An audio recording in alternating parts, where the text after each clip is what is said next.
Impressive, right? Boy, they are something. Our first guest knows something about that. Congresswoman Martha McSally is a retired Air Force colonel.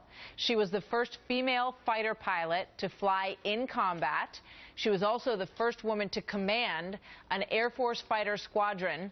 And Congresswoman McSally joins me now live. Great to have you with us this morning, Congresswoman. Good to be on, Martha. Smiling, and this is just an extraordinary moment. What's your reaction to these two women?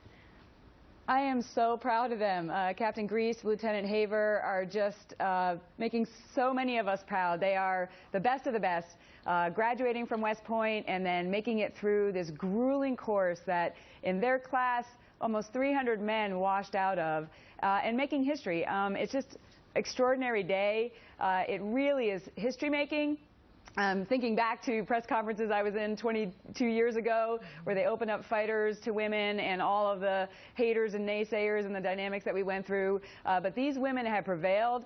Other parts of that press conference, they had their male counterparts talking about how when they were broken and couldn't carry their loads anymore, it's the two women who said, "I'll carry your load," when their fellow colleagues, male colleagues, were not able to do it. So all those people who say women don't have what it takes to serve in these positions have been proven wrong today, and it's a wonderful day for America. You are so right about that, and I also was so struck by the camaraderie between all of the soldiers who were in that news conference, and they obviously worked together extremely well, and that's one of the raps that you always heard about why this couldn't happen, because it's a male corps, and that would impede their ability to, work together as a team if there were women on that team. I want to play one of the sound bites that refers to what you were just talking about. Let's watch that. Yeah. And I was skeptical if they could handle it physically. Then we got to mountains, and there was one night we were doing a long walk. I was the 320 gunner, so I had a lot of weight on me, and I was struggling. And I stopped and I asked at halfway point, "Hey, can anyone help take some of this weight?" I got a lot of deer in the headlight looks. A lot of people were like, I can't take any more weight. Shay was the only one to volunteer to take that weight.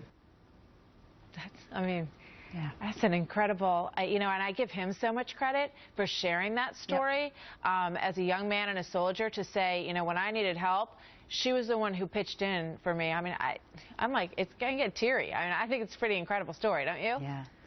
Oh, absolutely. Look, camaraderie is gender neutral, and there's nothing like a grueling experience, focusing on the mission, focusing on being a team, getting through something that is extraordinary, where they're sleep deprived, they're hungry, they're exhausted, they're mentally and physically challenged. Ultimately, Ranger School is a leadership course, and that has nothing to do with gender. And the fact that these women were able to bond with these guys, make it through this whole program, is something that's not a surprise to me. Leadership and camaraderie, I've long advocated, are gender neutral. Yeah. And in America, we treat people as individuals, not as groups. And you've had a lot of calls, quite frankly, saying, "Oh, women shouldn't be doing this, all women shouldn't do this," and therefore saying, like, all men can. And I've said in the past, that means Justin Bieber is qualified and Serena Williams is not.